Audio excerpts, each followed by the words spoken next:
There are times, many in fact, when murder isn't really murder. When the taking of a human life does not, in the eyes of the law at least, amount to a charge of murder. Sometimes a so-called murderer has ended another person's life accidentally, through some strange twist of circumstance or unintended consequence. Then, charges such as murder in lesser degrees and even the crime of manslaughter are considered. These weaker charges are meant to acknowledge the fact that the death was not premeditated, not brought about through malice or ill intent, but by accident.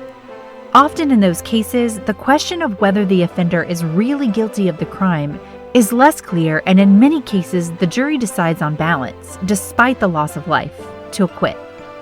When Tony Waterman walked into the station and confessed to having killed his wife, it seemed that this would be just such a case. Having heard his story, some of my colleagues not only recognized his situation but sympathized. I, instead, questioned.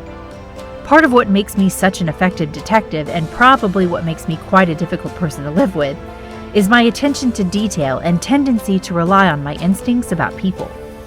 For me, an investigation is more like a spider web. The suspect is squatting in the middle, and every thread and strand of silk that comes out from that center has to be looked into, no matter how mundane or how unrelated it might seem.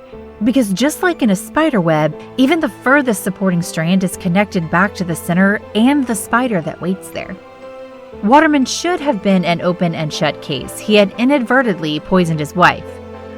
She, he knew, had a severe nut allergy, so severe that she could not be within 10 meters of any product containing nuts for fear of going into anaphylactic shock.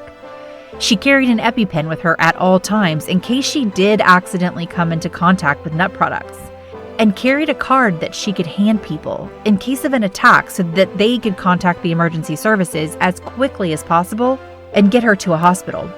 Knowing all of this, it's difficult to see how Waterman could have allowed his wife to consume anything that contained nuts, yet, as he tearfully confessed, he had. The explanation that he gave was that he bought a spice mix that morning from a market stall. He had checked over and over with the woman selling the product whether the product contained or had come into contact with nuts, and she had assured him that it hadn't. He had prepared a meal later that night and served it to his wife, whilst he, having already eaten, took a shower. When he returned to the dining room, she was slumped over her plate, her lips swollen to 3 times their usual size, were purple and black, and the skin of her face blue. Her throat had closed up. The food he had served was now on the floor in a pile of smashed crockery, as his wife, unable to scream, had flailed and thrashed to get his attention, her eyes bulging, throat tightening as it shrank to the width of a drinking straw, then tighter and tighter. Waterman called an ambulance, and though they worked on her for an extended period, the paramedics pronounced her dead at the scene. Waterman appeared to be distraught, but then, as we all know, appearances can be deceiving.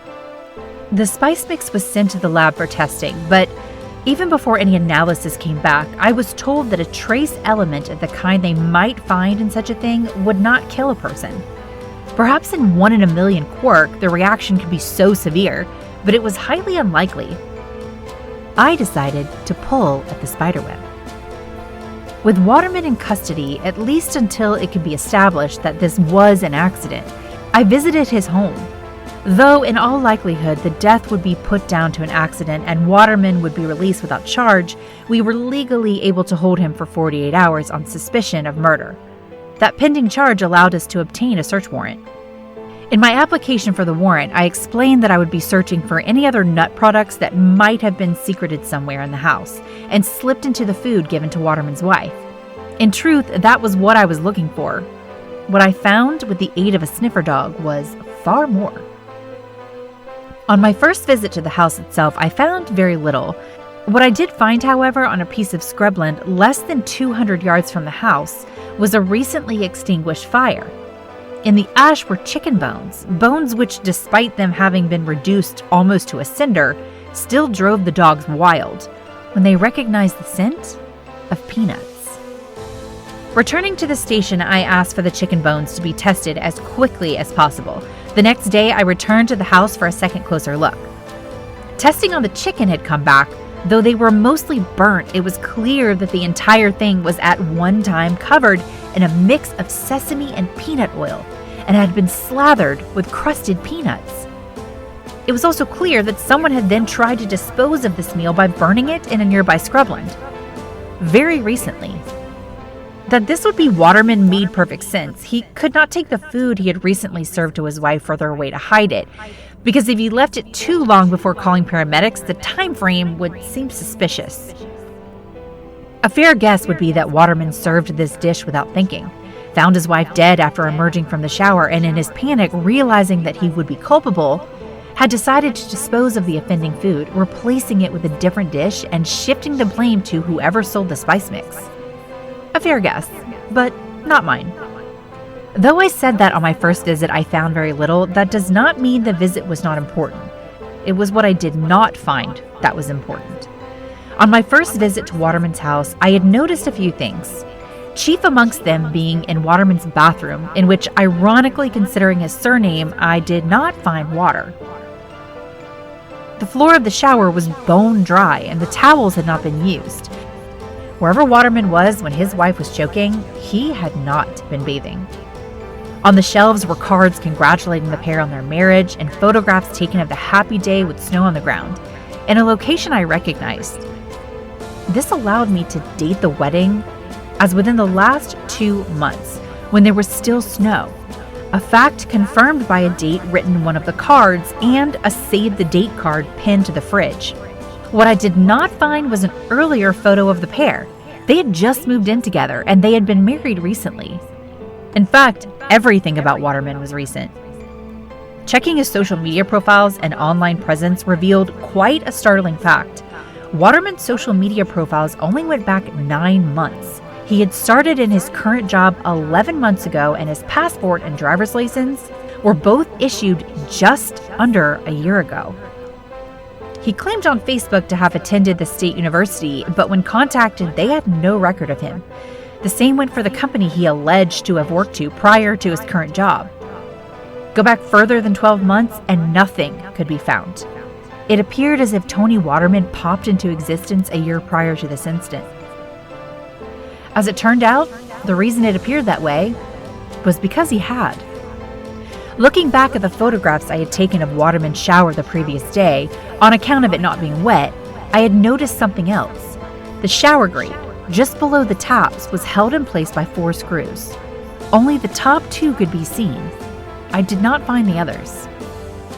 What I did find on my second visit to the house was what was stored behind the shower grate, wrapped in plastic so as to be water resistant, was a mobile phone, and on that phone, a series of video files.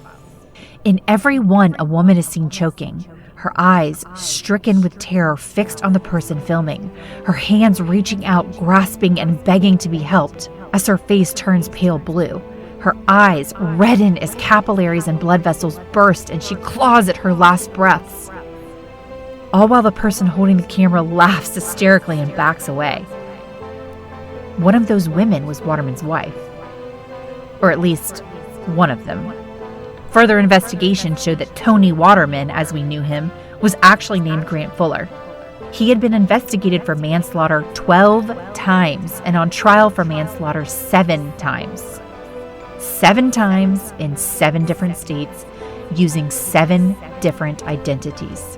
On every occasion, he was either acquitted or was never charged because the death was put down to a horrible accident. After which, he simply moved state, set himself up with a new name, married a new woman with serious allergies, and then filmed and laughed as she choked to death on food he had deliberately given her, watching her pain and agony for his own sick amusement. The double jeopardy laws in the United States meant that he cannot be tried again for those 7 victims. Luckily, we have the video evidence of his other victims.